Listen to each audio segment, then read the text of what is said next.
Merci Jésus, merci les rois des rois, la commission s'ensemble, Osana Bomo, Okotali Tubananga, Ataboba Fortune, Namoyoso, Osokiti Sabolu Katinanga, Yahweh, Yahweh, Akementa, Akementa, Akinakumani, Olokelinga Mawa, oh yes, Opesana Bandeko, Makosai Namoyo Salikate, oh yes, Opesinga Mama, Makolinga Malokora Yoke, Opesinga Bandeko, Makolobaranga Badinga, Oligolo Desaya Solo, Osansambe, Yahweh, Nastalina Butuna Moi, Naba Problem Nanga, Dekoboko Takoyo Seku, Obelo Yeso, Obelo Yeso, Obelo Yeso, Obelo Yeso, Osansambe, Chikara Kunisayo, Zamo Zamara, Ebale, Yahweh na kwea kozina, Yahweh na sita lebale, Mami bebe makola, Yahweh na kweli, Tele nisika, Nakache bale, Nafuta yodini, Adekonesa, Yahweh sabe, Ikozina matolanda, oh yeso, Osana Bomo, Jésus, Jésus Sami, Osana Bomo, Osana Bomo, Osana Bomo, Jésus, merci Seigneur, merci Jésus, merci les rois des rois, merci la reconnaissance, la corona yebayo, la bonne na baptisa, pour la guerre qui n'a qui s'occupera samba, inconscient, le socio bilisima, le socio katima chene, yeso, au Seigneur corona yebayo, au chitikate, au Seigneur molibo satu, Yahweh, au demaye la bomonanga, au yesunanga, le Dieu de tout âme, au Sarabama, merci Jésus, merci les rois, merci les dieux tout puissants, continuez.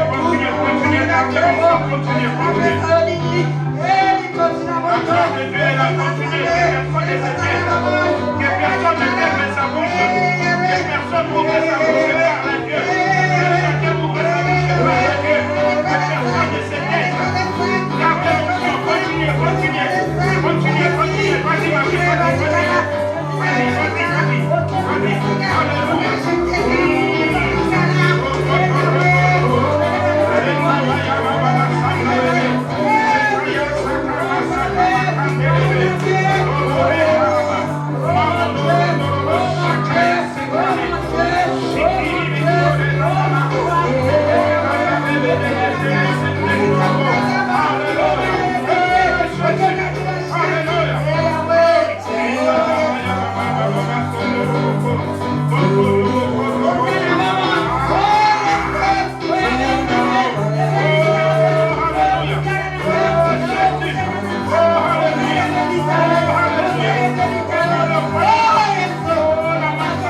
ce qu'il a envie de faire.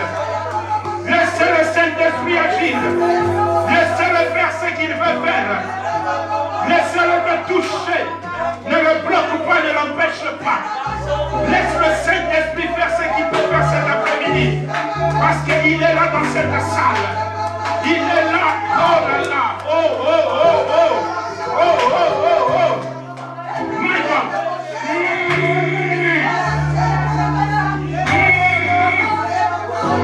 Alléluia. Laissez le Saint-Esprit faire ce qu'il veut faire. Laissez le Saint-Esprit agir comme il veut agir. L'Esprit, l'Esprit, l'Esprit de gloire. Alléluia. Oh, Saint-Esprit de Dieu. Dieu est au rendez-vous. Laissez-le agir. Il est en train de travailler dans la vie d'une personne.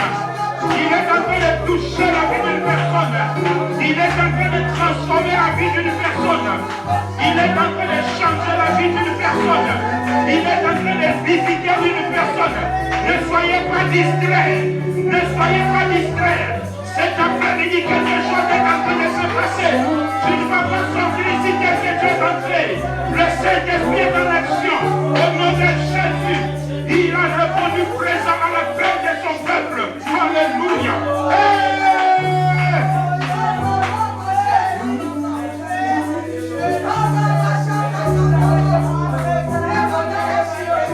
L'Esprit d'Emmanuel.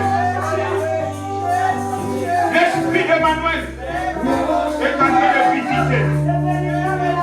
Il est en train d'agir. Il est en train de visiter. Au nom de Jésus. L'Esprit d'Emmanuel. Alléluia.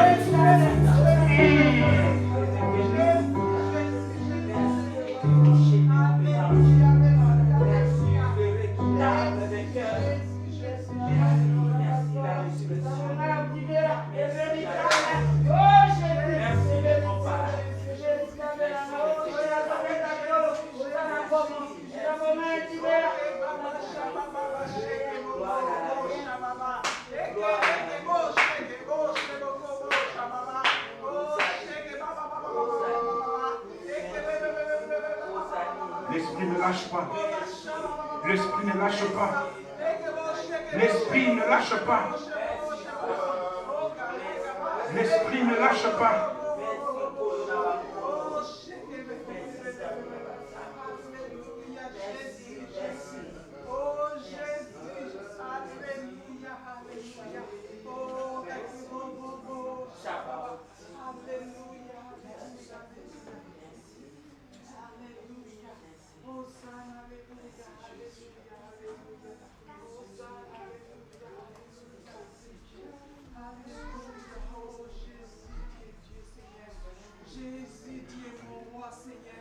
Jésus, tu es ma vie, Seigneur. Tu es tout pour moi, Jésus. Tu es tout pour moi, Jésus. Tu es tout pour moi, Seigneur. Tu es ma vie. Tu es ma vie, Seigneur. Oh mon Dieu, mon roi. Je suis là, Seigneur. Je suis là, Jésus. Je suis là, Jésus. Je suis là, Seigneur. Je suis là, mon papa. Je suis là, mon Seigneur.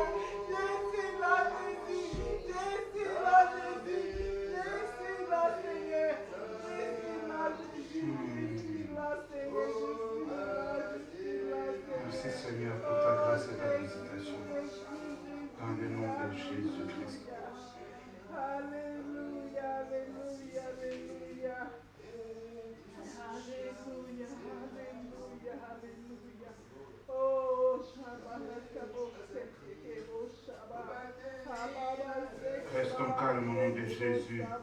Si tu es sous l'onction, ne coupe pas l'onction de Dieu. Continue à prier pendant que nous commençons le message.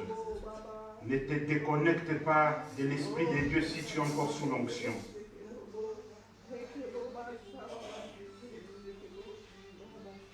Amen.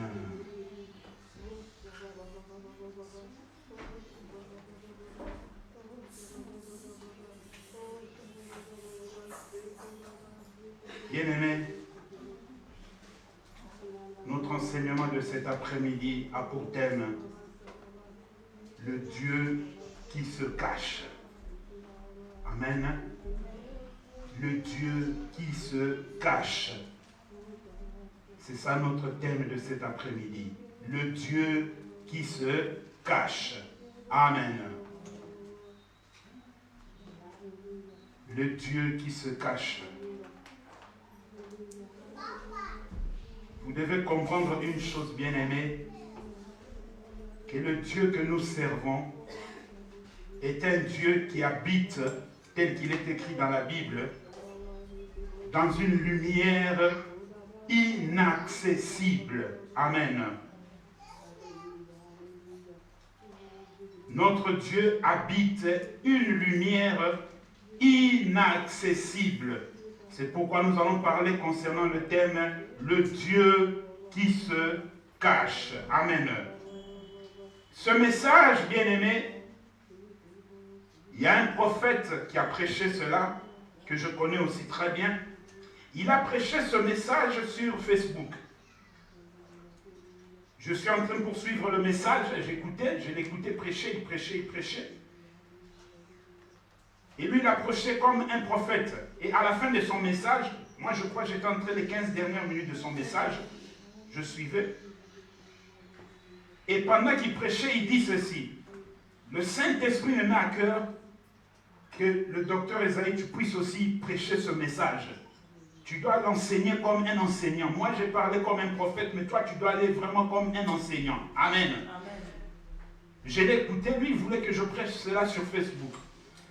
Quand je l'ai rappelé après son message, il m'a dit, vraiment, j'ai sens en moi. Moi, j'ai dit, laissons le temps au temps, que Dieu fasse ce qu'il veut faire. Amen. Personnellement, j'avais simplement donné cette réponse-là, mais j'ai laissé ça comme ça. 2 semaines après, amen. 2 semaines après, ça a commencé à venir comme ça, comme si on mettait de lourds fardeaux dans ma tête. Le Dieu qui se cache. Et le Saint-Esprit a commencé à me donner. J'ai dit, oh Seigneur. Et souvent, ça m'arrivait quand je suis sur la route. Des fois, quand je suis au volant en train de conduire, ça tombait. Alors, je commence à préparer le message, je l'ai préparé, j'ai fini. Il n'est même pas fini, il y en a tellement beaucoup. Mais je vais vous donner une première partie aujourd'hui, la deuxième partie la semaine prochaine, mais il y en a beaucoup. Amen. Amen.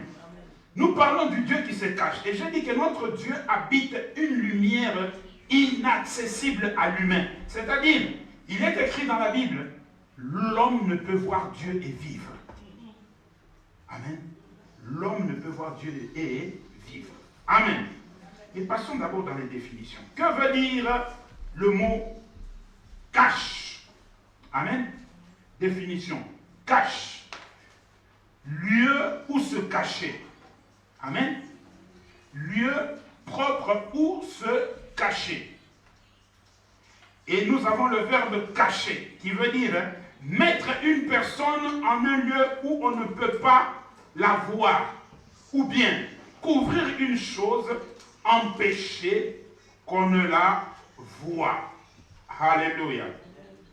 Couvrir une chose pour empêcher qu'on ne la voie. C'est-à-dire, si je veux cacher ma fille qui est ici, je prendrai peut-être un drap ou quoi, je pose sur elle. Alléluia. Je pose sur elle, on ne la verra pas si quelqu'un entre ici ne la verra pas. Amen. Ou bien si je veux encore la cacher, donc on est en train de la chercher, je peux la dire, va te cacher dans le bureau qui est au fond. C'est une cachette. Amen. Donc on ne pourra pas la voir. Donc c'est très très important. Et aujourd'hui nous sommes en train de parler d'un Dieu qui se cache. Mais comment se cache-t-il? Et quand il se cache, comment peut-on le voir? C'est dans cette direction-là que nous allons partir aujourd'hui. Comment se cache-t-il? Et quand il se cache, comment peut-on le voir pendant qu'il est caché? Amen. Vous ne verrez jamais Dieu apparaître dans un mur dire c'est moi Dieu. Vous ne verrez jamais une personne dire c'est moi Dieu. Ce n'est pas possible. Dieu est esprit. Mais on peut le voir. Amen. Amen. Mais on peut le voir. Malgré qu'il se cache, on peut le voir. Amen. Nous parlons d'un Dieu qui se cache. Alors pour bien comprendre cet enseignement, que chacun se mette dans la position d'un chasseur. Amen. Chacun se mette dans la position d'un chasseur avec son arme. Il n'y a aucun chasseur qui n'a pas d'arme. Un chasseur qui va à la chasse doit avoir son arme. Amen. Donc aujourd'hui, et moi et vous, nous nous mettons dans la position d'un chasseur armé. Et maintenant, un chasseur armé, quand il entre dans la brousse, il ne va pas pour jouer. Amen. Il ne va pas pour jouer. Il a un objectif. Son objectif, c'est quoi? C'est attraper le gibier. Amen. Le gibier, ça peut être un antilope, tout ce que vous voulez. Mais un animal très précieux, dont il a dans sa tête, qui doit sortir avec de la brousse. Amen. Donc, c'est-à-dire, moi et toi, nous nous mettons dans la position d'un chasseur avec son fusil. Et nous entrons maintenant dans la brousse. Et vous savez que dans la brousse, pour se repérer, c'est difficile. Et le gibier, dans la brousse, il ne se laisse pas trouver. Alléluia. Le gibier dans la brousse, il ne se laisse pas trouver. Aucune antilope ne viendra devant vous comme ça, mais voici, tue-moi. Ce n'est pas possible. Vous devez chercher où se trouve l'antilope. Vous devez chercher où se trouve le guépard que vous voulez tuer. Vous devez chercher où se trouve l'éléphant que vous voulez tuer. Alléluia. C'est pourquoi je dis que moi et vous, nous sommes dans la position du chasseur armé. Et Dieu, nous le mettons dans la position du gibier. Est-ce que vous m'avez saisi? Est-ce que quelqu'un a compris ce que je dis? On met Dieu dans la position de gibier. C'est Dieu que nous allons traquer dans la brousse. C'est lui que nous cherchons. C'est lui que nous cherchons à abattre. Ça, c'est une image que je vous donne pour que vous compreniez. C'est Dieu que nous cherchons à battre. C'est Dieu que nous cherchons à capturer. Pourquoi? Parce qu'il est dit dans la Bible, cherchez Dieu pendant qu'il se trouve. Amen. C'est à nous de chercher Dieu. Donc aujourd'hui, nous traquons Dieu. Nous le poursuivons comme un chasseur est en train de poursuivre sa cible ou le gibier. Si nous nous mettons dans cette position-là, nous allons très bien comprendre ce message, le Dieu qui se cache. Si quelqu'un a compris qu'il acclame Dieu. Amen. Jérémie chapitre 29. Ça, c'est pas écrit. Laisse, maman, laisse, c'est pas écrit. Jérémie chapitre 29. Le verset 13 à 14. La Bible déclare quoi? Jérémie chapitre 29.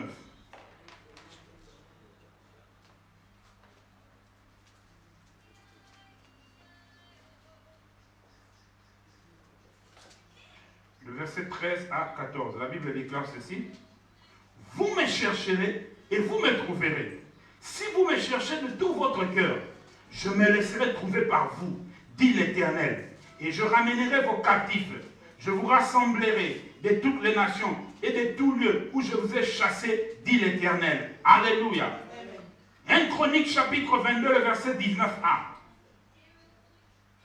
1 Chronique chapitre 22, le verset 19a. La Bible déclare ceci. Appliquez maintenant votre cœur et votre âme à chercher l'Éternel, votre Dieu. Amen. Vous me chercherez et vous me trouverez. Si vous me cherchez de tout votre cœur, je me laisserai trouver par vous. Et appliquez maintenant votre cœur et toute votre âme à chercher l'Éternel, votre Dieu. Bien-aimés, nous sommes en train de chercher un Dieu qui se cache. Nous sommes à la recherche d'un Dieu qui ne se voit pas. Il est esprit, mais on peut le voir. Quand on le cherche, on le trouve. Alléluia. Quand on le cherche, on le trouve. Et nous, cet après-midi, nous allons le chercher et nous allons le trouver. Alléluia. Avant la fin de 7 mois, nous allons encore le chercher en profondeur. Je vous avais promis que ça va venir un long. Le 21 jours arrive bientôt. Alléluia. Et nous, à la fin de 7 mois, nous allons le chercher en profondeur. Amen. Bien-aimés dans le Seigneur, le Dieu qui se cache, c'est-à-dire l'homme avec ses yeux humains et même avec ses yeux spirituels ne peut pas voir Dieu. Vous savez, quand les gens viennent avec les histoires, enfin je dis histoire, mais il se pourrait qu'il y en a qui sont vraies, il y en a aussi qui sont fausses.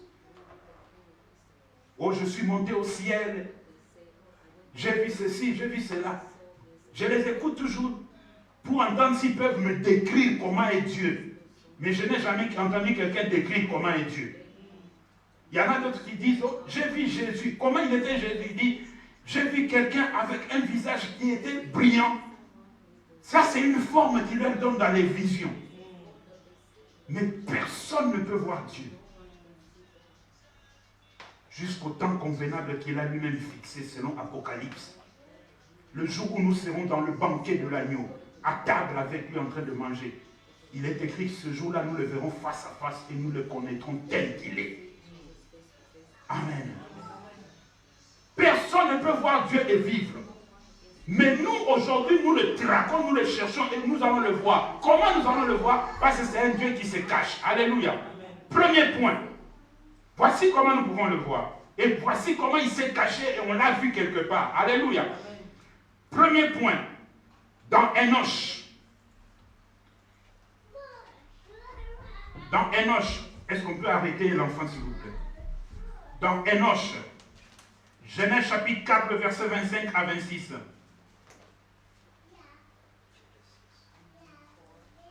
Genèse chapitre 4, verset 25 à 26. Amen. Enoch veut simplement dire homme ou serviteur. Mais gardez plus le mot serviteur, c'est mieux. Amen. La Bible déclare ceci dans Genèse chapitre 4, 25 à 26. J'ai dit que Enoch veut dire homme ou serviteur. Mais gardez plus le mot serviteur, c'est mieux. Amen. Genèse 4, 25 à 26. Adam connut encore sa femme. Elle enfanta un fils et l'appela du nom de Seth. Car, dit-elle, Dieu m'a donné un autre fils à la place d'Abel, que Caïn a tué. Seth aussi eut aussi un fils, et il l'appela du nom d'Enoch.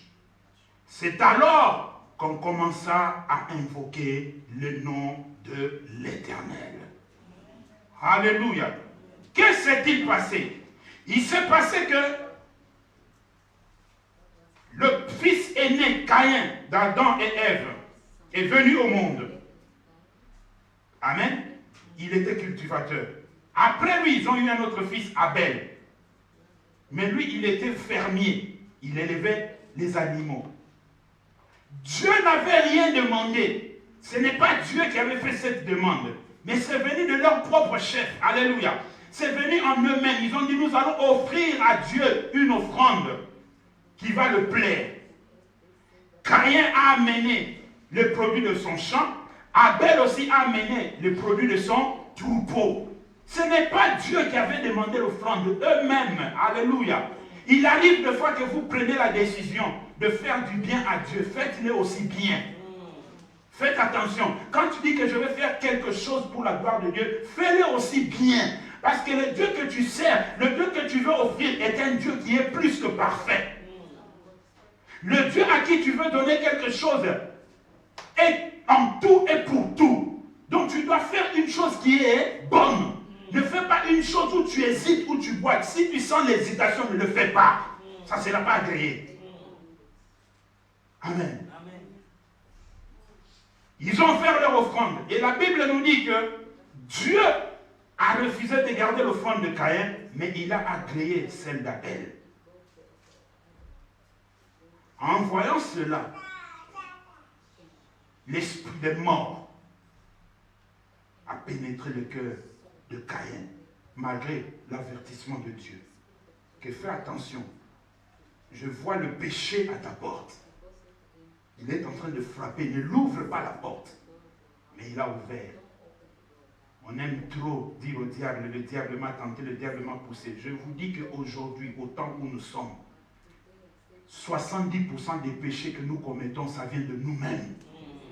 Le diable n'a rien à voir là-dedans. Ce sont nos propres envies qui nous poussent à commettre ces péchés-là. Le diable n'y est que pour 30%. Les 70% qui restent, ça vient de nous-mêmes.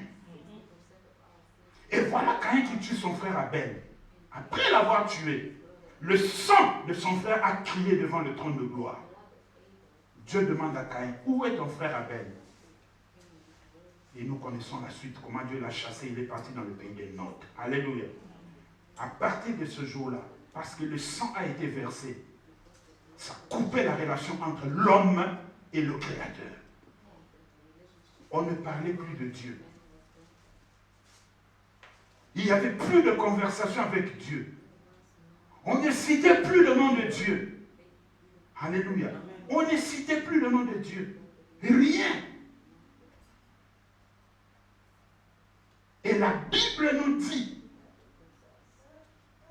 ils ont eu un troisième fils.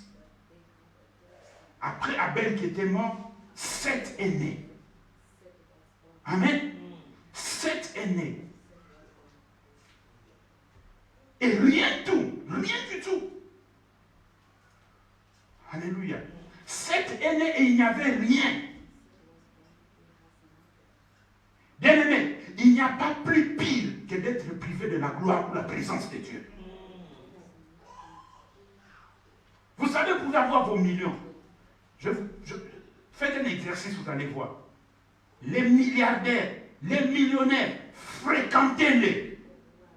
Vous allez voir qu'ils ne sont jamais à l'aise, ces gens-là. Toi, avec ton travail que tu vas, à la fin du mois, on te paye. Le montant qu'on te paye là, tu dors bien, tu te réveilles bien, tu es tranquille. Mais les milliardaires et les millionnaires, ils ne sont jamais tranquilles. Dieu, en créant le cœur de l'homme, il a fait que dans le cœur de l'homme, il y a plusieurs espaces. Il y a l'espace de l'amour entre frères et sœurs. Il y a l'espace de l'amour entre l'homme et la femme. Quand tu aimes ton frère et ta mère, et ton frère ou ta soeur, tu combles ça. Quand tu aimes ta femme, tu combles ça. Quand tu aimes ton mari, tu combles ça. Quand tu aimes tes enfants, tu combles ça. Alléluia. Toute personne qui est sur la terre, que tu peux aimer, tu combles ça. Mais il y a un vide que l'humain ne peut pas combler. Ce vide-là appartient à Jésus-Christ. Seul en acceptant Jésus-Christ, en marchant dans la sanctification, tu peux venir s'asseoir dans ce vide-là pour le combler. Alors l'homme est à l'aise et il est dans la joie. Mais ces gens-là, comme ils n'ont pas Jésus, ils ont comblé tout le reste d'espace. Mais le vide de Jésus, il n'est pas comblé. C'est pourquoi ils ne sont pas à l'aise. Personne ne cherchait Dieu. Alléluia. Personne n'invoquait le nom de Dieu. Mais quand Seth a mis au monde Enoch, alléluia, Dieu a vu que ça fait un temps longtemps, un moment donné, que moi et l'humain, nous n'avons pas eu de relation. Alléluia. Moi et l'humain, nous n'avons pas parlé. Moi et l'humain, nous ne nous conversons plus. On ne se connaît plus. Mais j'ai envie que l'humain, ma créature, me connaisse encore. J'ai envie que ma créature me parle encore. J'ai envie que ma créature marche encore avec moi. Alléluia. Et la Bible dit que quand Enoch est venu au monde, c'est à partir de là qu'on a commencé à invoquer le nom de l'Éternel. En d'autres termes, le Dieu qui se cache était caché dans Enoch. Est-ce que quelqu'un a compris? Le Dieu qui se cache était caché dans Enoch. C'est pourquoi à partir d'Enoch, qui est entre autres, qui a pour définition de nom serviteur, c'est à partir de lui qu'on a recommencé à invoquer le nom de l'Éternel. Et vous verrez que c'est dans la descendance d'Enoch que la véritable généalogie de Dieu a commencé.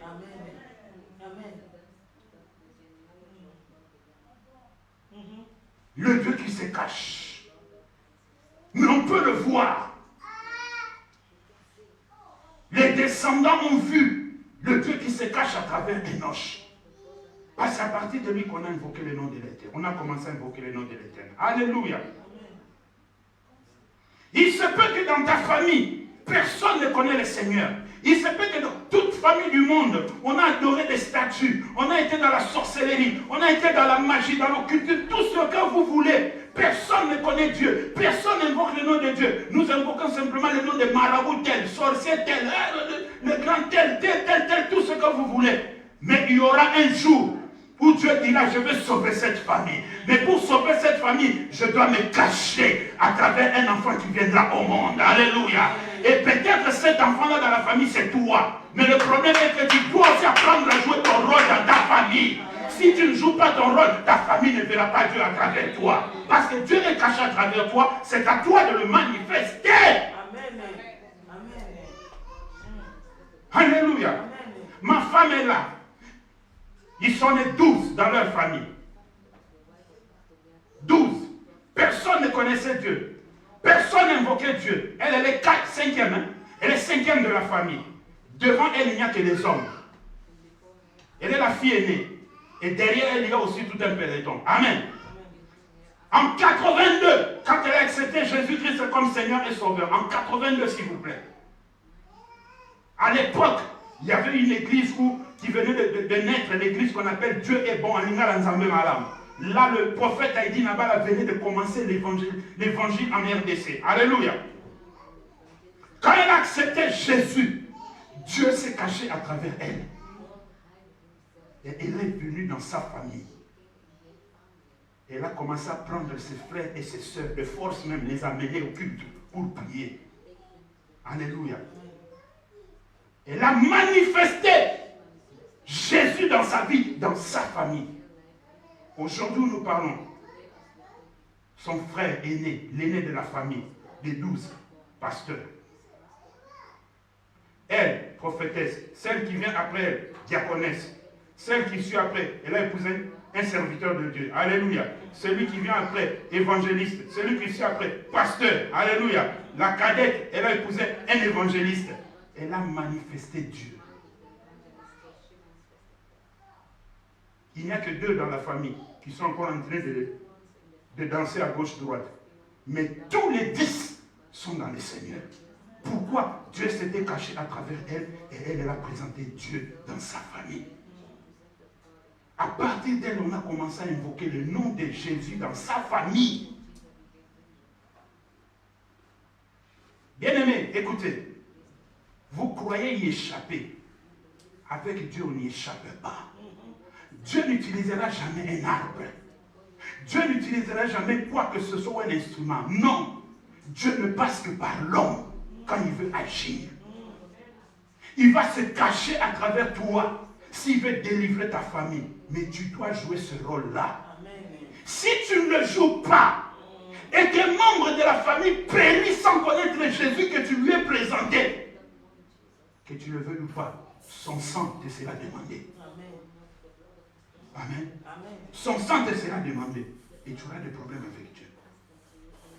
Parce que Dieu voulait sauver la famille, mais toi tu n'as pas joué ton rôle.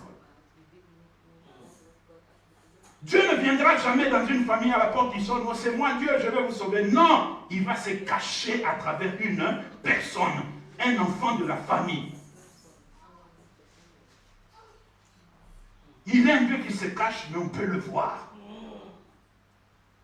Lorsque ma femme prophétisait dans sa famille, que dans cette famille, il y aura des grands serviteurs de Dieu, ses frères se moquaient d'elle, disaient, ah, grande sœur, où vont sortir les grands serviteurs de Dieu? Aujourd'hui, il ne parle plus. Hein.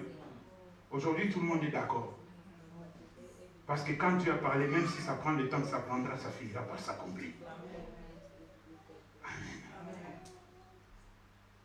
Enoch, à partir de lui, on a commencé à invoquer le nom de l'Éternel. Pourquoi? Parce que Dieu s'était caché dans Enoch. Nous parlons du Dieu qui se cache, mais on peut le voir. Les descendants d'Adam et Ève ont vu encore Dieu, ont commencé encore à converser avec Dieu, ont commencé encore à voir la présence de Dieu à travers Enoch. Dieu s'était caché à travers lui. Alléluia. Est-ce que quelqu'un me comprend? Nous parlons du Dieu qui se cache. Et quand Dieu se cache, c'est à l'homme aussi d'ouvrir les yeux pour voir que Dieu est caché à travers cette personne. Si l'homme n'ouvre pas les yeux, il ne peut pas voir que Dieu est caché à travers telle ou telle personne. Amen. Il faut ouvrir les yeux. Vous savez, bien aimé, je connais un païen dont la femme est dans le Seigneur. Oh là là, maman, il faut lui prendre ça. Je connais un païen dont la femme est dans le Seigneur. Amen. Et ce païen-là, lorsque sa femme a accepté Jésus-Christ, sa femme a commencé à entrer dans le Seigneur. Avant qu'il ne connaisse Dieu, il y avait un désordre incroyable dans la maison, dans le foyer. Un païen, s'il vous plaît, un désordre incroyable dans le foyer. Un foyer là où l'homme décidait comme il veut, la femme aussi décidait comme il veut. Vous savez qu'il y a de ces foyers là où il n'y a pas de conversation. Ils se sont mariés, prenons, aujourd'hui nous sommes le 11 août. Hein? Ils se sont mariés le 11 août. Mais 6 mois après, ils sont déjà divorcés. Vous n'allez pas les voir séparés, ils sont ensemble. Mais en réalité, dans leur cœur, 6 mois après, ils sont déjà divorcés. Il y a beaucoup de couples comme ça. Si Dieu projette vers le mur les pensées de leur cœur, vous allez voir que c'est un couple qui a déjà 20 ans de mariage, mais ils se sont déjà divorcés après 1 année de mariage. Ils sont ensemble pour élever les enfants, ou bien ils sont ensemble par hypocrisie.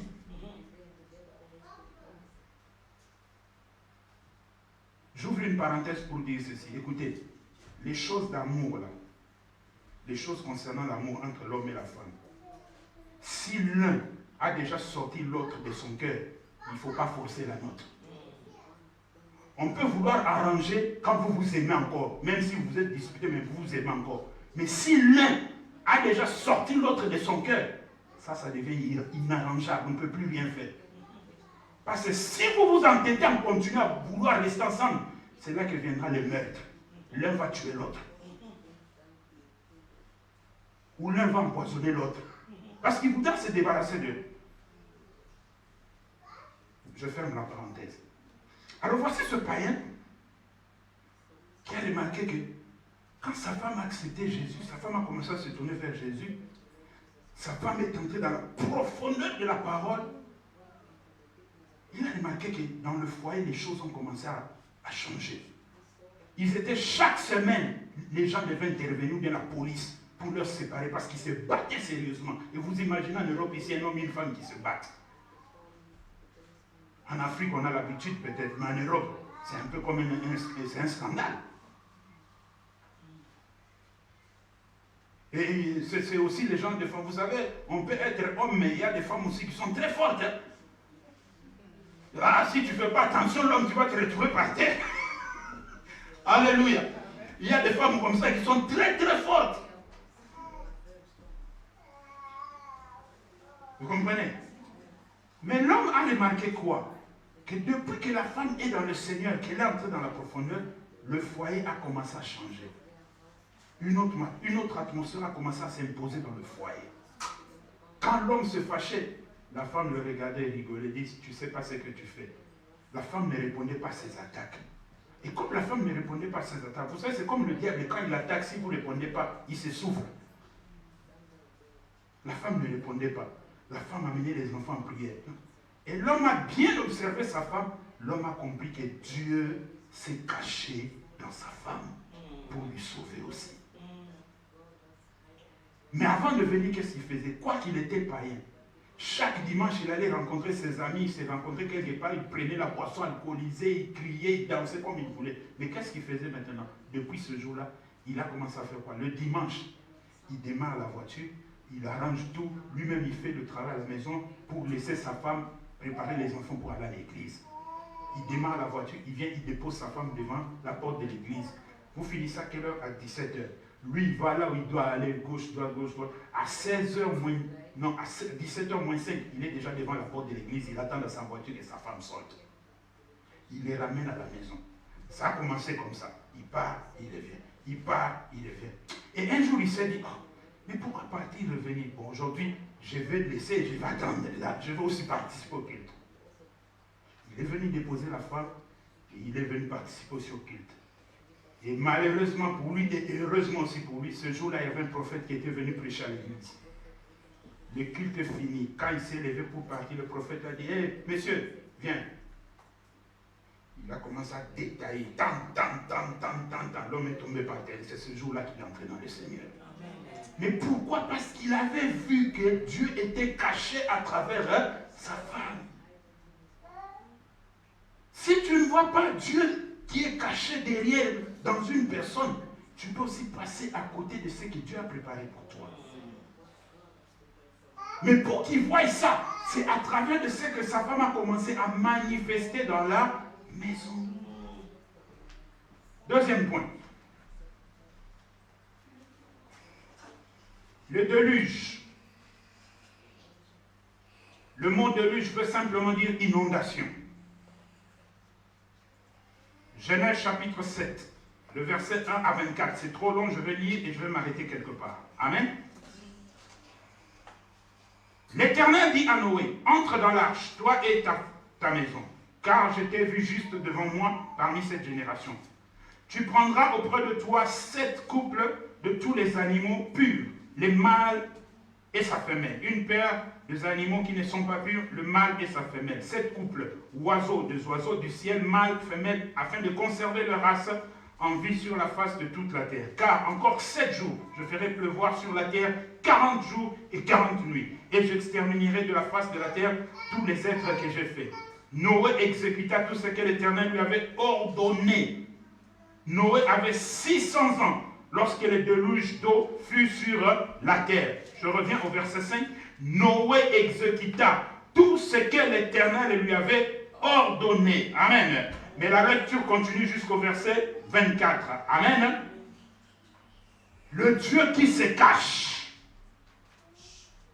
Amen. Le Dieu qui se cache. Dieu a créé l'homme. Il a créé la femme.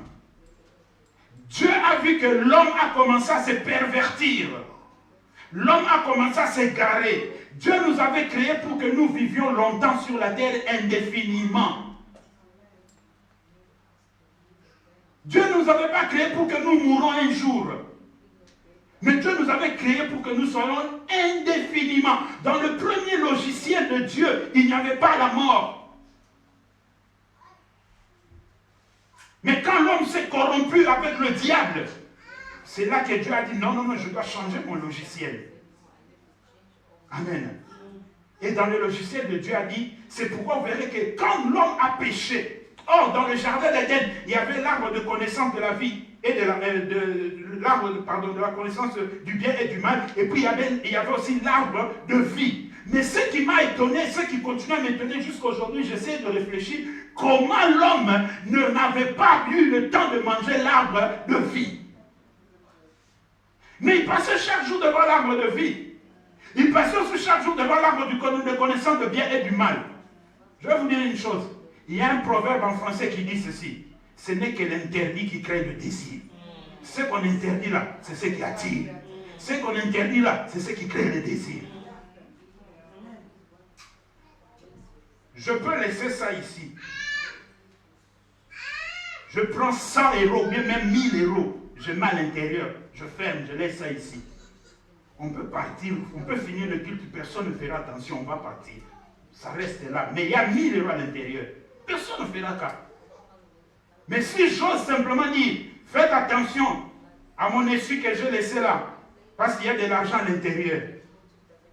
Quelqu'un parmi vous voudra un jour voir combien il y a à l'intérieur. Vous comprenez ça? C'est de la même manière à la maison, quand la maman dit aux enfants que personne ne touche à maman là, parce qu'il y a des choses très importantes que je vais cacher là. La fille est née là, voudra découvrir les choses importantes que maman a cachées dans la main. Parce que l'interdit crée le désir. Amen. Et voilà l'homme maintenant qui vont aller manger l'arbre de la connaissance de bien et du mal. Et quand ils vont manger ça, leurs yeux vont s'ouvrir. C'est-à-dire ils vont se corrompre. En d'autres termes, si je vais plus loin, le jour où je parlerai de la prédisposition à la sorcellerie, en d'autres termes, si je vais plus loin, c'est ce jour-là que l'homme et la femme sont devenus des sorciers. Parce que la Bible nous dit leurs yeux se sont ouverts. Quel genre de yeux ils sont ouverts? Vous comprendrez ça un jour. Alléluia. Mais voici la direction que nous allons. Quand ils ont mangé, Dieu a compris directement qu'ils ont touché à l'interdit. Et il a dépêché des chérubins pour protéger l'arbre de vie. Parce que si l'homme allait manger maintenant l'arbre de vie, parce que ça allait être l'objectif du diable, il allait le pousser d'aller manger. Et s'ils allaient manger, ils allaient rester indéfiniment dans le péché. Et l'homme allait être irrécupérable. Et Dieu va les chasser. En les chassant, ça ne s'arrête pas là. L'homme, ça m'étonne des fois quand je vois certains témoignages. Bien aimé, il y a de ces témoignages-là. Quand tu écoutes ça, ça donne la chair de poule. Ça fait froid dans le dos. Ça fait froid dans le dos. Comme un témoignage que j'ai entendu récemment là. Une femme, parce qu'elle a eu un problème avec son mari. Son mari ne voulait plus la connaître sur le lit conjugal. Alors elle a voulu aller voir à l'extérieur. En sortant de sa maison. Bien aimé, faites attention avec vos pensées. Je vais vous expliquer à travers ce petit témoignage pour compléter ce que je suis en train de dire là. Faites attention à vos pensées. Amen. Faites attention à vos pensées. En sortant de sa maison, il va voir une belle voiture avec un homme qui donne la position d'être riche à l'intérieur. Et l'homme s'arrête, parle avec elle. Elle monte dans la voiture. Ils vont jusque dans la villa de cet homme. L'homme ne fait rien avec elle. Vous savez, le diable est malin. Il ne fait rien avec elle. Juste lui toucher l'épaule. C'est fini. Il lui dit, ok, tu as déjà vu la maison et tu reviens demain. Elle s'est dit, lui là-bas, il va me sentir à la maison. Il croyait que moi, j'allais être abandonné. Moi, une belle femme comme ça, parce que c'est souvent comme ça que les femmes parlent.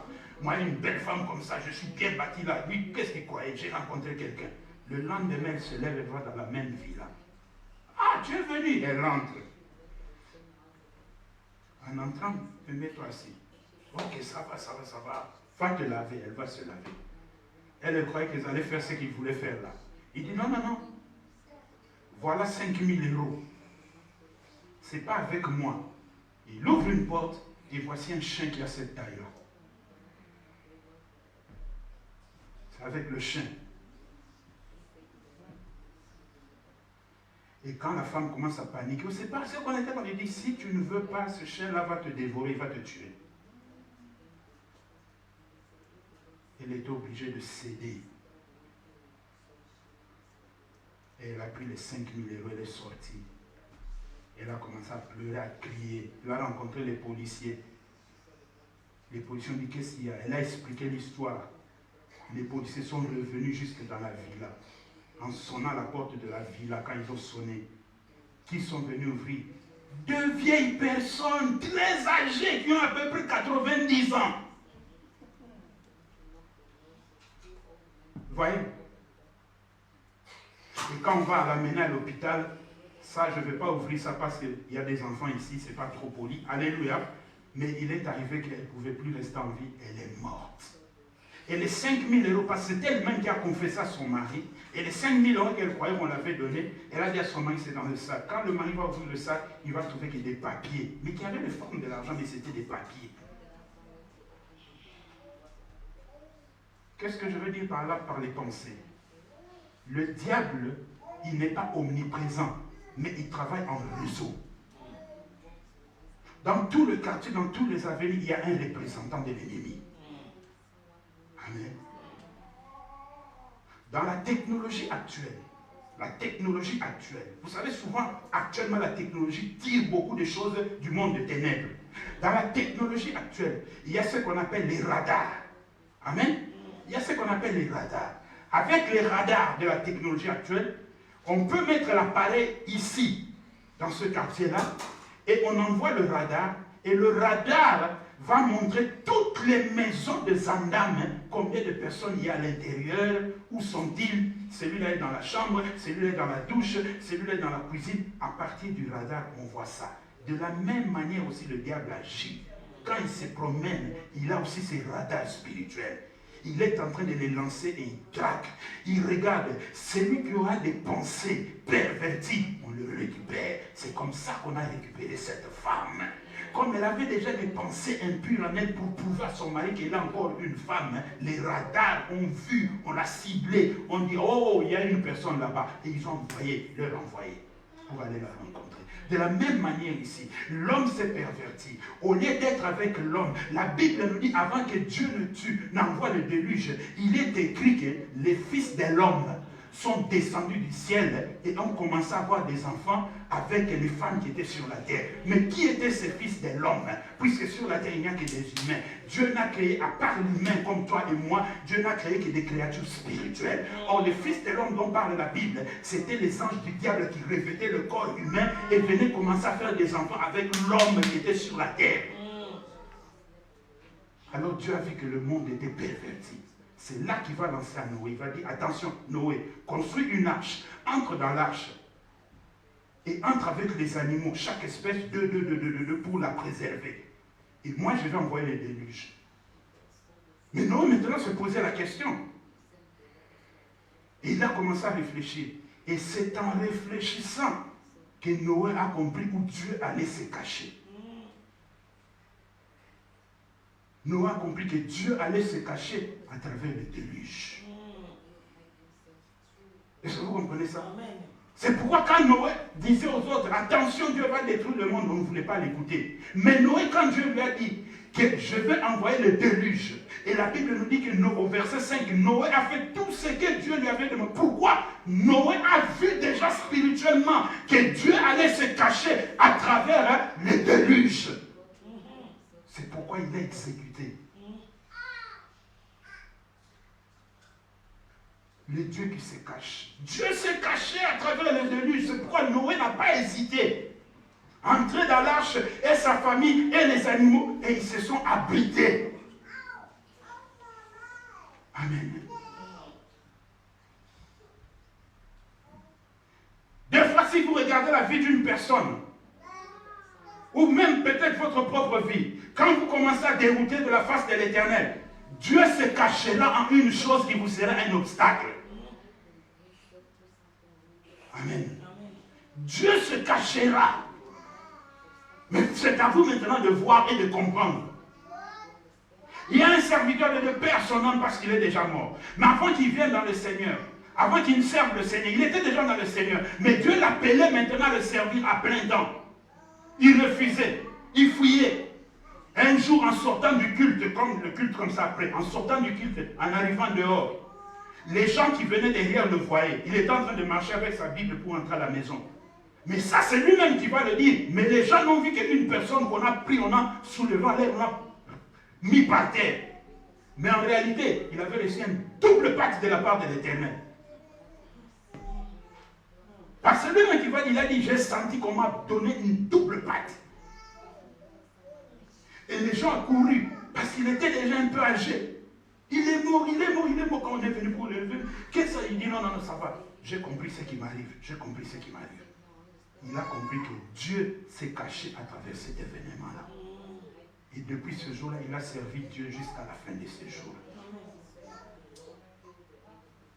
Mais un petit conseil que je vous donne. N'attendez pas que Dieu se cache derrière un événement négatif pour votre vie. Amen. Parce que vous ne savez pas comment ça va finir. Amen. Vous ne savez pas comment cela finira. Alléluia. Dieu a envoyé l'eau. Il a inondé la terre. Et la Bible nous dit, après tant de temps que Noé était dans l'arche, Noé n'est pas sorti tout de suite. Parce qu'il savait que la colère de Dieu était encore en train d'agir.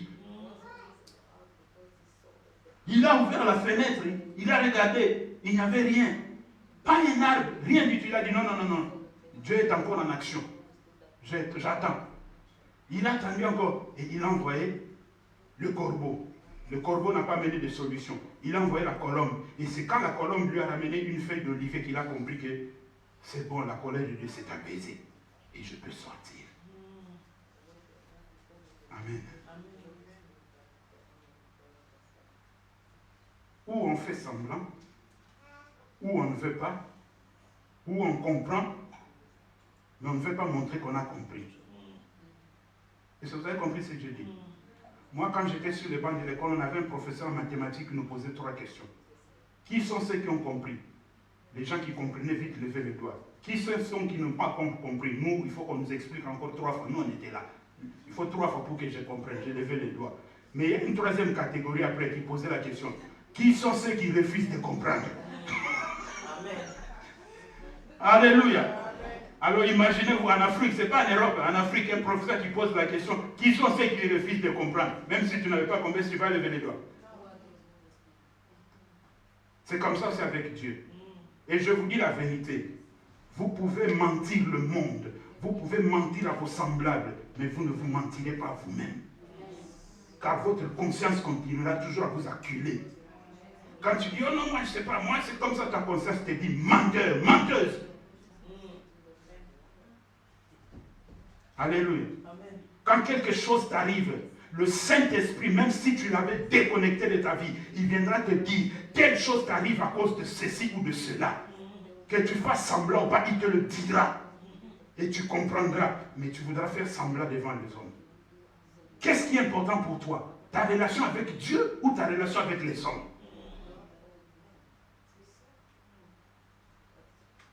Amen. Si Noé avait regardé ses relations avec les hommes, il n'allait pas faire le bateau. Il n'allait pas entrer dans le bateau. Et il allait mourir parce que Dieu n'est pas sentimentaliste. Parce que sa décision, c'était de lier l'humanité. Il s'appelle El Shaddai. El Shaddai veut dire le Tout-Puissant. Donc il peut tout. Mais il a trouvé bon. Vous croyez que Noé était saint? Non, Noé aussi n'était pas saint. Mais c'était l'image de l'ombre à venir. Parce que c'est Dieu qui a sanctifié Noé.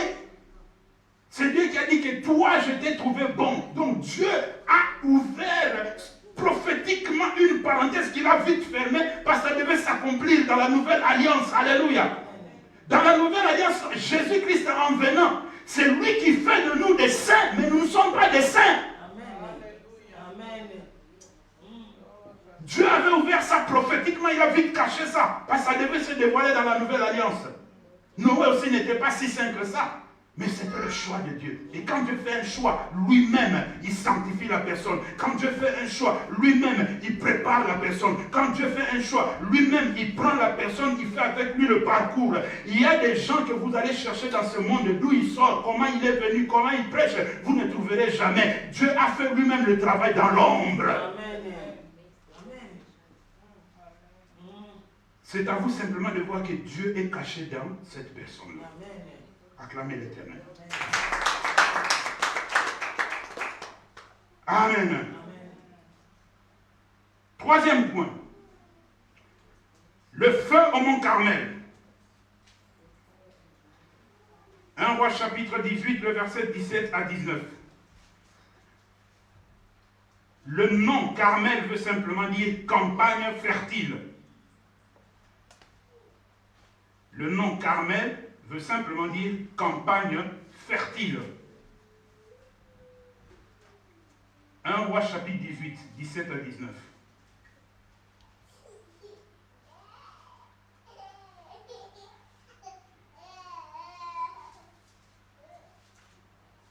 Un Roi chapitre 18, 17 à 19. La Bible déclare, à peine Akab aperçut Élie qui lui dit, est-ce toi qui jettes le trouble en Israël? Élie répondit, je ne trouble point Israël, c'est toi au contraire et la maison de ton père, puisque vous avez abandonné le commandement de l'Éternel et que tu es allé auprès de Baal. Fais maintenant rassembler tout Israël auprès de moi, à la montagne du Carmel, et aussi les 400 prophètes, 450 prophètes de Baal et les 400 prophètes d'Astarté qui mangent à la table de Jézabel. Alléluia. Le verset 22 à 24, la Bible déclare ceci.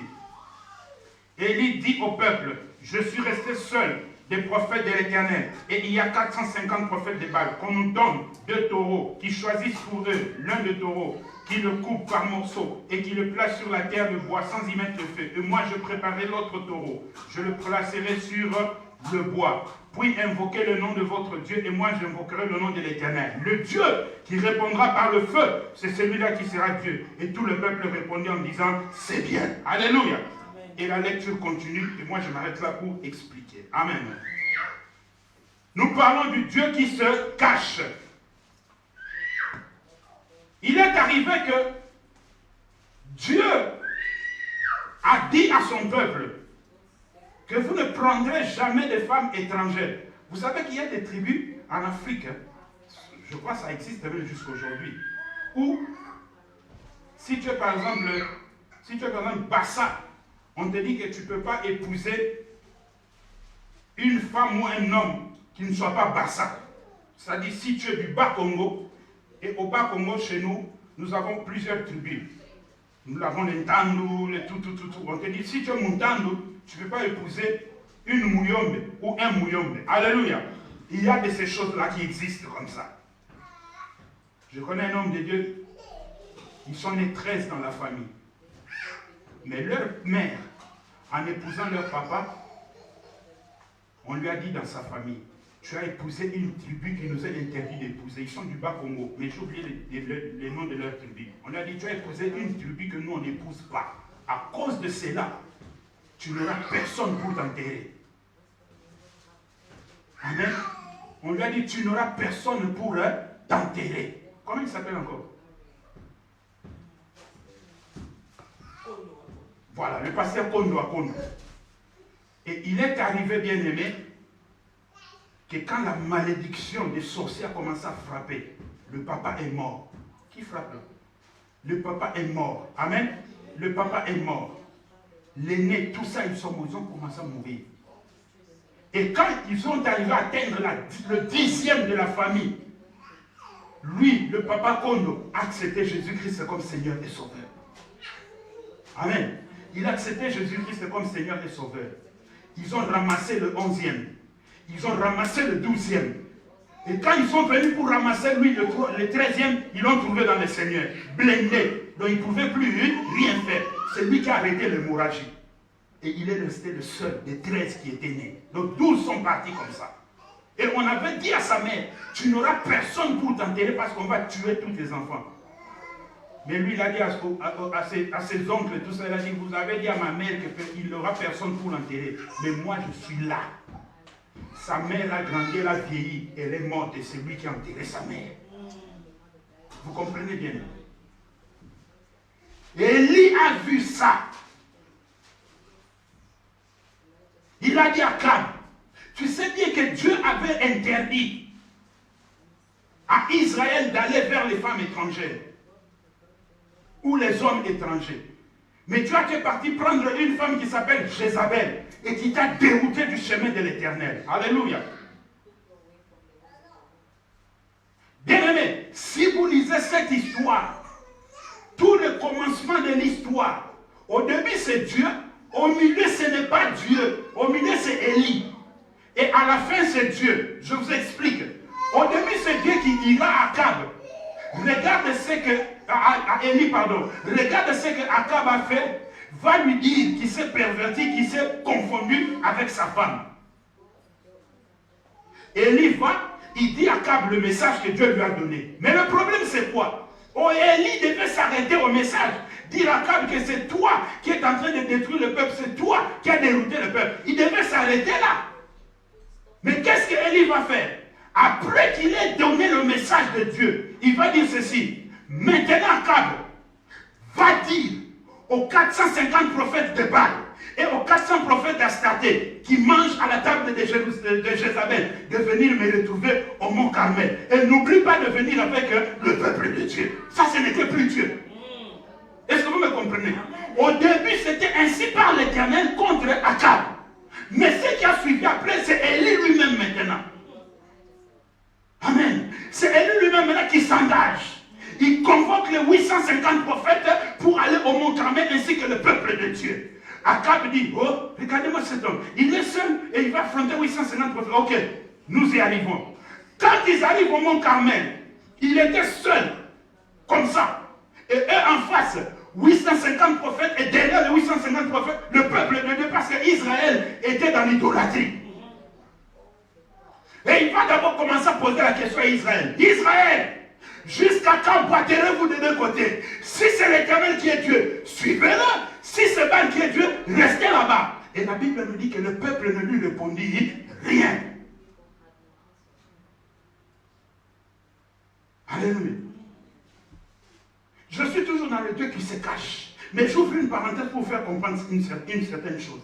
Bien aimé, il arrive un moment donné dans la vie spirituelle, dans la vie chrétienne, il arrive un moment donné, quand tu vois que les choses ne marchent pas, quand tu vois que les choses ne bougent pas, quand tu vois que la situation ne s'arrange pas, des fois, on ne cherche pas Dieu. Des fois, tu es obligé de provoquer le combat. Tu es obligé de provoquer la confrontation. Ce n'est pas Dieu qui avait appelé cette confrontation. C'est Élie lui-même qui a appelé à cette confrontation. Il a dit, allons nous rencontrer au mont Carmel. Mais pourquoi il avait choisi le mont Carmel? C'est là que se trouve le mystère. Mont Carmel, Carmel veut dire campagne fertile. Un lieu, un endroit où il savait que la réponse allait être favorable de la part de l'Éternel. Des fois, quand on va attaquer l'ennemi, on doit l'amener sur un terrain où on est sûr que Dieu va agir. Alléluia. Des fois, quand on veut combattre le diable, on doit l'amener sur un terrain où on sait qu'il n'y aura pas d'obstacle. Des fois, quand on veut avoir la main de Dieu, on doit écarter certaines personnes tout autour de nous. Je ne suis pas dans ce message-là, mais le Saint-Esprit me pousse à parler de ça avant que je ne revienne là. Alléluia. Des fois, quand on veut voir la main de Dieu, on est obligé d'écarter certaines personnes autour de nous pour voir la gloire de Dieu.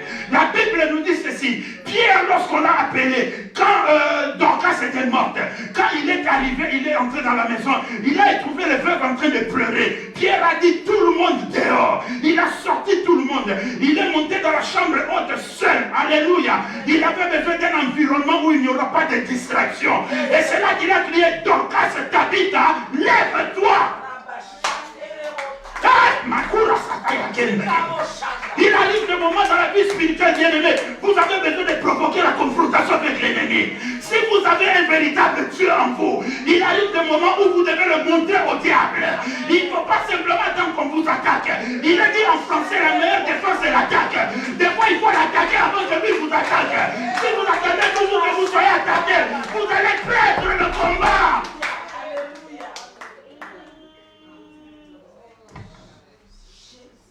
Élie a provoqué la confrontation. Il a dit, bois-vous au mont Carmel. Et il arrive au mont Carmel. Il a choisi un endroit, il savait que Dieu allait répondre. Et il croyait que c'était de la blague. Donnez-nous des taureaux. Un taureau et moi un taureau. Qui s'invoque le Dieu, moi aussi j'invoquerai l'Éternel.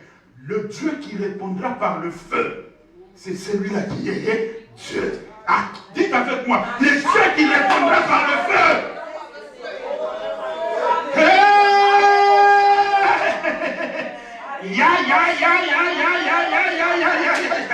Alléluia. Le Dieu qui répondra par le feu, c'est celui-là qui est. Le Dieu qui répondra par le feu, c'est celui-là qui est. Le Dieu qui répondra par le feu, c'est celui-là qui est. Le Dieu qui répondra par le feu, c'est celui-là qui est. Toi qui me suis là, je te dis, le Dieu qui répondra par le feu, c'est celui-là qui est Dieu.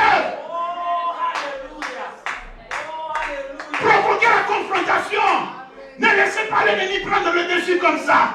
Quand ça ne va pas, ne soyez pas là toujours. Oh Dieu, tu vois, voici ce qui m'arrive. Non, tu te lèves et tu dis, je décide aujourd'hui. Je ne vais plus voir cette situation.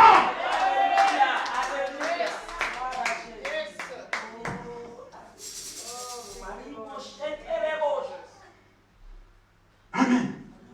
Jusqu'à quand nous nous laisserons toujours attaquer pour riposter? Non. Nous devons aussi apprendre à riposter avant que nous soyons attaqués.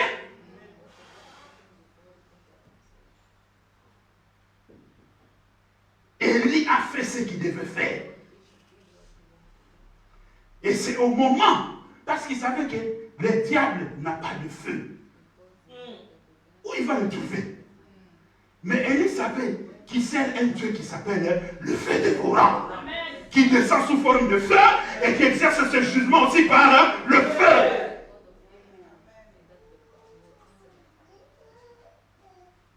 Élie a commencé. Élie a commencé. Il a réparé l'autel. Il a réparé l'autel. Il a pris le taureau. Il a dit coupez-le. Mettez-le sur l'autel. Mettez de l'eau. Mettez de l'eau. Tout ça, c'est Élie lui-même qui faisait. Dieu ne lui avait pas dit ça. C'était lui-même qui était en action. Mais il savait déjà qu'il est sur un terrain favorable.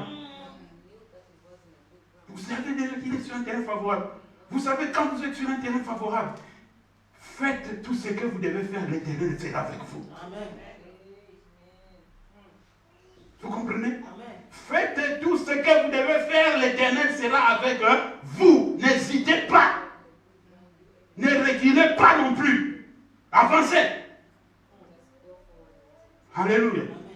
Et ce n'est que quand il a fini de faire tout ce qu'il devait faire, toutes ces acrobaties-là, et c'est maintenant qu'il va engager Dieu. Il va prier maintenant. Éternel Dieu, il faut que l'on sache aujourd'hui en Israël qu'il y a un Dieu et que je suis ton serviteur. Et que je fais tout ceci selon ta parole. Et c'est la parole de Dieu qui avait dit de faire ça. Au commencement, il engage Dieu. Au milieu, c'est lui qui travaille. Et à la fin, il engage Dieu. Qu'est-ce qui se passe?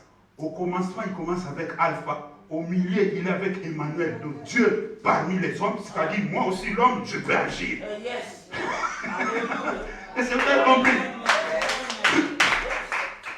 Au milieu, c'est Emmanuel, Dieu parmi les hommes. Donc moi aussi, homme, je peux agir. Et à la fin, il est l'oméga. C'est lui qui finit toutes choses.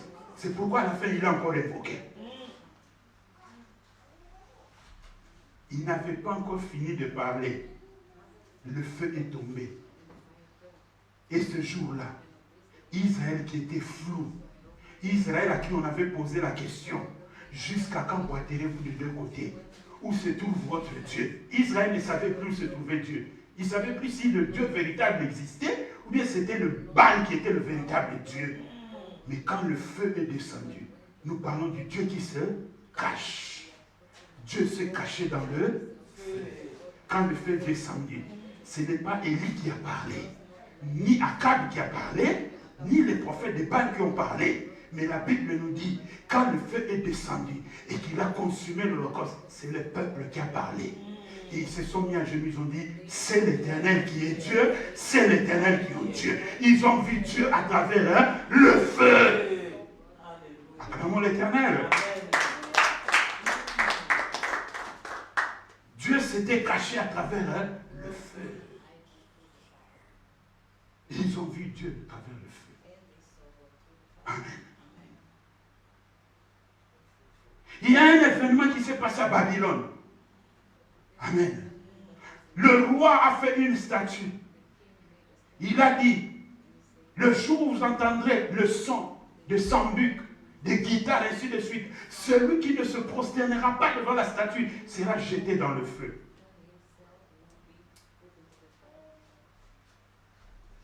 On a sonné la trompette. Musique, tout ça. Tout le royaume se prosternait devant la statue que Nebuchadnezzar avait élevée. Alléluia. Il y avait 3 Hébreux, Shadrach, Meshach, Abednego, qui sont restés fixes. Ils ont dit, nous, on nous a appris qu'on ne fléchit les genoux que devant le roi du ciel et devant personne d'autre. La colère du roi s'est enflammée. Il a dit, saisissez-les. On les a saisis. Et on les a amenés à la fournaise ardente. Et l'erreur que le roi avait commis, il a chauffé la fournaise ardente 7 fois plus qu'avant. Ne sachant pas que en chauffant la fournaise 7 fois plus qu'avant, il a appelé lui-même la gloire de Dieu dans le feu. On les a jetés dans le feu. En les jetant dans le feu, quelque temps après, le roi vient vite pour regarder. Et quand il regarde, alléluia, le véritable feu qu'eux avaient allumé ne pouvait rien contre le véritable feu qui était descendu là-bas dedans. Et la Bible nous dit que quand le roi regardait, il a appelé tous ces sujets, tous ces magiciens, tous ces marabouts, il dit, venez, venez, venez, venez un peu. N'avons-nous pas jeté 3 personnes dans le feu?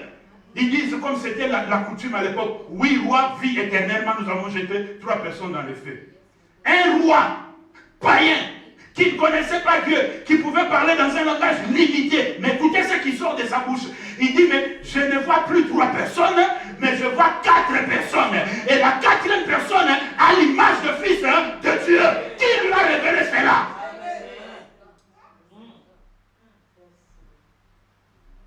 Il a vu l'image de Jésus cachée à travers la 4e personne. Amen.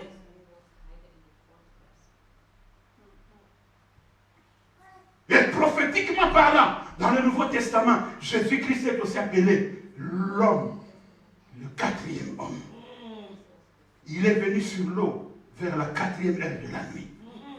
4e homme. Si je commence à parler de la révélation du 4e homme, on va sortir ici la nuit. Alléluia. Au mont Carmel, le feu est descendu. Le peuple de Dieu a vu Dieu caché à travers le feu. Ils ont dit, c'est l'Éternel qui est Dieu. C'est l'Éternel qui est Dieu. Dieu se cache, mais on peut le voir à travers un événement quelconque, à travers une circonstance quelconque, à travers un homme ou une femme quelconque.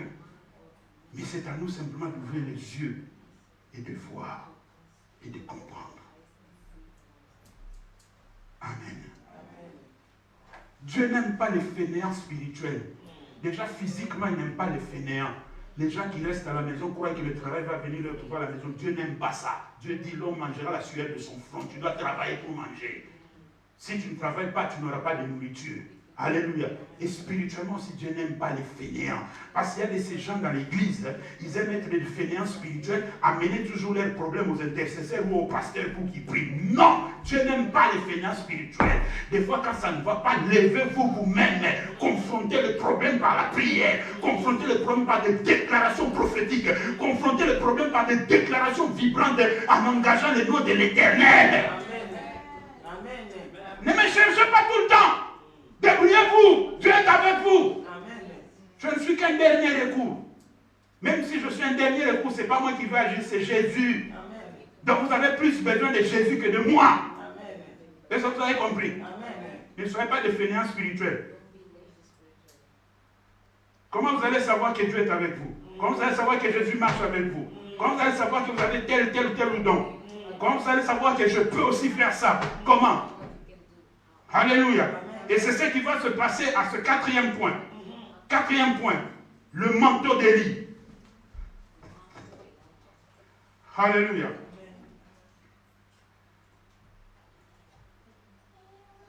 Le manteau d'Élie. Le mot manteau veut simplement dire vêtement de dessus qui va des épaules au-dessous des genoux. C'est-à-dire ça commence là. Ça peut aller jusqu'en bas, mais pas au-dessus des genoux, mais au-dessous, donc au plus ou moins là, bien ça continue. Amen. 2 Rois chapitre 2, le verset 9 à 15. La Bible déclare ceci, que ce jour-là, Élie devait partir.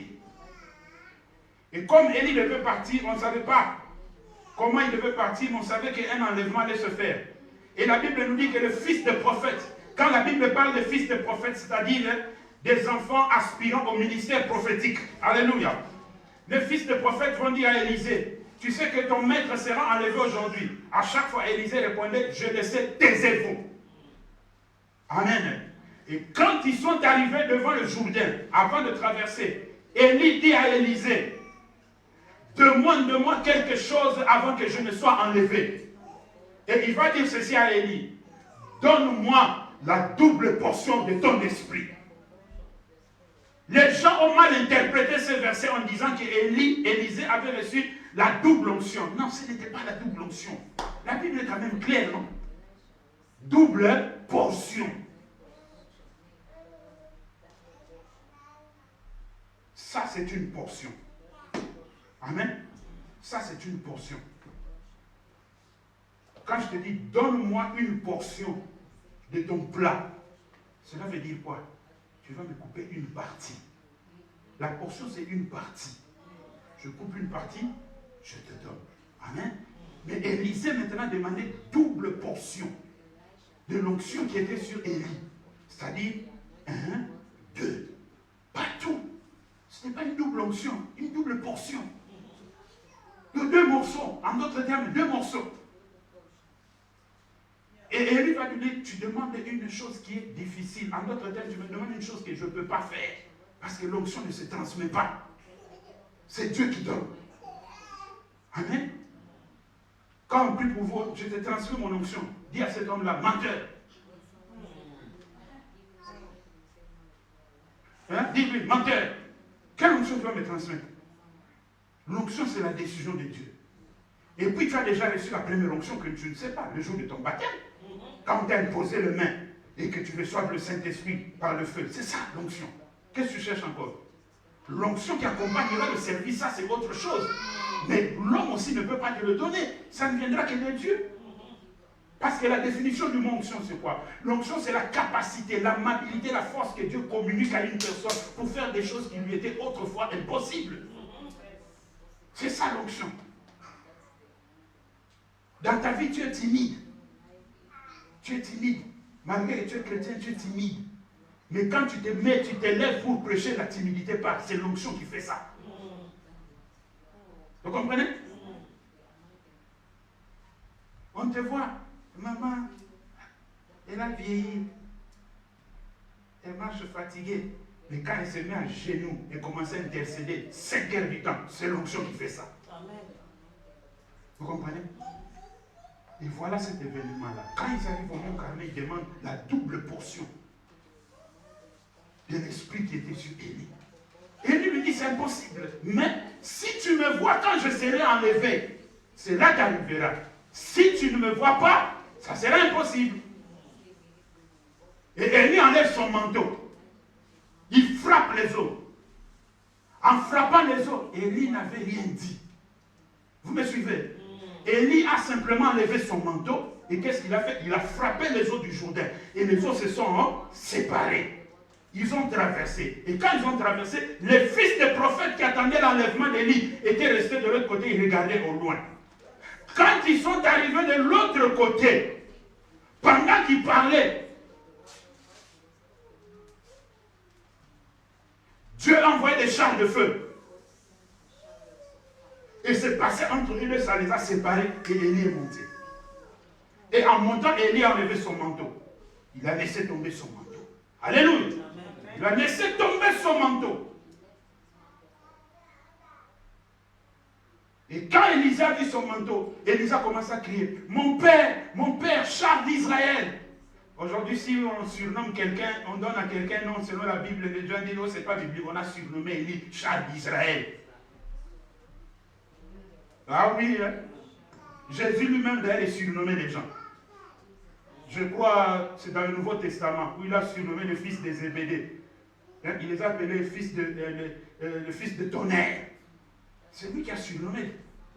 Les surnoms existent dans la Bible. Mais on en abuse aujourd'hui. Il y a trop d'abus. Hein? Vous voyez quelqu'un qui dit, oh, je suis dans la poche de l'Éternel. Pas la poche de l'Éternel. Alléluia. Ah. Amen. Élie est parti. Et Élisa a ramassé le manteau. Où était caché Dieu? Où était caché Dieu maintenant? Hein? Où était caché Dieu? Nous parlons de Dieu qui se cache. Où était caché Dieu? Pourquoi vous hésitez? Vous n'êtes pas sûr de votre réponse ou comment? Où était caché Dieu? On va le prouver si c'est dans le manteau ou pas. Amen. Il ramasse le manteau.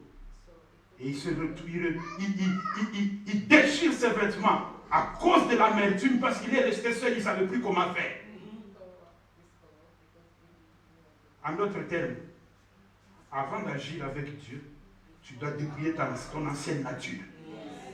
Si tu n'en dépouilles pas de ton ancienne nature, Dieu ne peut pas agir. C'est pourquoi il s'est dépouillé de son ancienne nature. Il a enlevé il a déchiré ses vêtements et il a pris le manteau d'Élie. Il se tourne maintenant vers le Jourdain parce qu'il doit traverser pour rentrer de l'autre côté. Et quand il arrive devant, qu'est-ce qu'il fait? Il prend le manteau. Et quand il va frapper, qu'est-ce qu'il va dire? Où elle est? Alors je vous pose la question, Dieu était caché où? Acclamez l'Éternel pour vous-même. Il prend le manteau d'Élie et en frappant, il ne va pas dire, il ne va pas rester muet comme Élie. Il va dire, où est le Dieu d'Élie? Parce qu'il avait compris que Dieu s'était caché dans le manteau pour lui ouvrir le chemin. Alléluia. Écoutez bien aimé, le manteau représente beaucoup de choses. Le manteau symboliquement représente beaucoup de choses. Il y a de ces choses dans la vie, pour les avoir, tu comprendras que tu dois utiliser l'argent. On n'achète pas Dieu. On ne peut pas payer Dieu. On ne peut pas corrompre Dieu. Mais il y a de ces choses où dans la vie avec Dieu pour avoir, tu dois payer l'argent. Mais tu n'as pas acheté Dieu, tu n'as pas payé Dieu. Mais Dieu a besoin que tu fasses un geste qui te fera mal au cœur afin que lui puisse agir. Ne prenez pas toujours sur l'aspect spirituel en restant spirituel. Non! Des fois, on doit mettre Dieu la pression. Alléluia.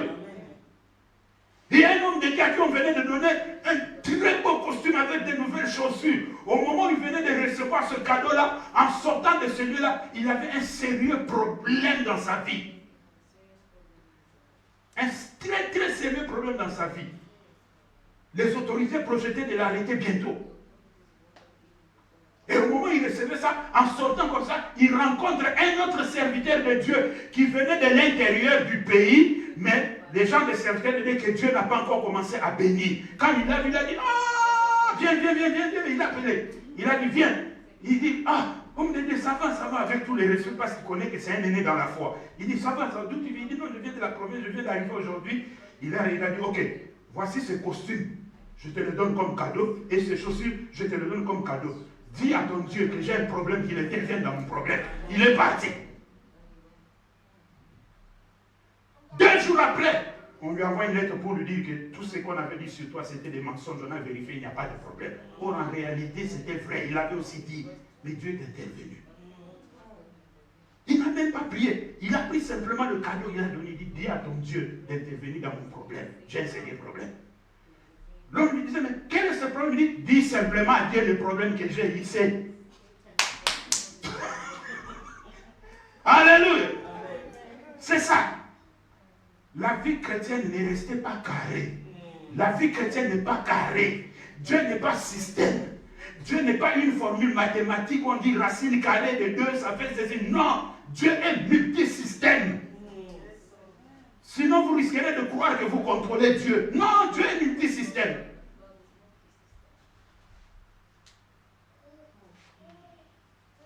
Amen.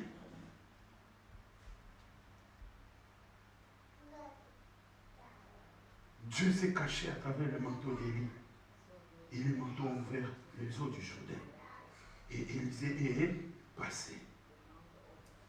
J'aime beaucoup cet homme-là, Élisée. Moi, je l'appelle l'homme aux 14 miracles. Et Élisée a fait dans sa vie 14 miracles. Et le dernier miracle, le 14e, ça s'est accompli avec ses os. Il était déjà mort dans la tombe, ses os. Quand on a amené quelqu'un au cimetière pour l'enterrer et la guerre s'est déclenchée, on a jeté le mort sur les os d'Élisée. La personne est revenue en vie. C'était le 14e miracle. C'est pourquoi moi je l'appelle l'homme aux 14 miracles. On sait qu'Élisée avait fait, Élie ne l'avait pas fait. Pourquoi? Il avait reçu la double portion. Que l'Éternel vous bénisse. Maintenant, nous dépendons de Jésus.